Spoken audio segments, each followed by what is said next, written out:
नमस्कार, आप देख रहे हैं नवांबे न्यूज। राजधानी भोपाल के नेहरू नगर स्थित करुणाधाम आश्रम में भव्य शिवालय निर्माण के लिए भूमि पूजन कार्यक्रम आयोजित किया गया। इस मौके पर बड़ी संख्या में श्रद्धालु शामिल हुए और पूरे श्रद्धा भाव से पूजन में भाग लिया।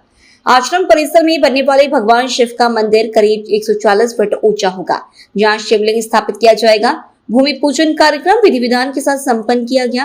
मंदिर की खास बात ये रहेगी, इस मंदिर भवन के नीचे करीब 200 वाहनों के लिए पार्किंग की सुविधा भी बनाई जाएगी। कार्यक्रम के अंत में श्रद्धालुओं को प्रसाद वितरित किया गया। निश्चित ही करुणाधाम मंदिर यहाँ पर भोपाल में देश में प्रख्यात मंदिर हो गया है।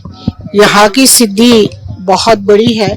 लाखों भक्त यहाँ पर दर्शन करने दिन प्रतिदिन आते हैं और आज जिस स्थान पर खड़े हैं वहाँ पर एक शिव जी की बहुत बड़ी प्रतिमा बनने वाली है और इसका भूमि पूजन हमारे परम सम्मानीय गुरुवर सुरेश आनंद जी के माध्यम से हो रहा है, सांडिल्य जी के माध्यम से हो रहा है और मुझे भी इस कार्य में आहुति देने का अवसर मिला। इसके लिए मैं समिति का और आचार्य जी का बहुत हृदय से धन्यवाद। निगम ने जगह जगह जहाँ प्याऊ बनने की आवश्यकता रहती है और प्याऊ बनने की व्यवस्थाएं नगर निगम ने करवा दी है। जहाँ कचरा था, ऐसा कर्मचारियों का कहना है कि वहाँ पर कचरा लगातार उठता है और अरविंद वर्मा ने यदि कचरा उठाया है तो उसकी जानकारी मिली है और उस पर हम संज्ञान में लेकर कमी किसकी थी, दरोगा की, एएचओ की, उस पर बातचीत हो रही है। तालाब का अतिक्रमण लगातार तालाब का अतिक्रमण हट रहा है, जहाँ पर चिन्हित किए गए हैं वहाँ पर अतिक्रमण हट रहा है।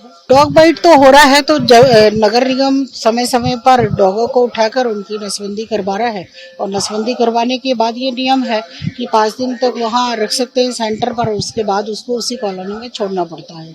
लेकिन जो डॉगों को प्रेम करने वाले हैं उनसे मेरा विनम्र आग्रह है कि यदि हम भोजन देते हैं तो उनकी चिंता भी करें, क्योंकि आप भोजन देकर उनको चले जाते हैं और जब वो भूखे रहते हैं उनको भोजन नहीं मिल पाता है तो वो कहीं कहीं आक्रोशित हो जाते हैं और जनता पर उसका नुकसान होता है।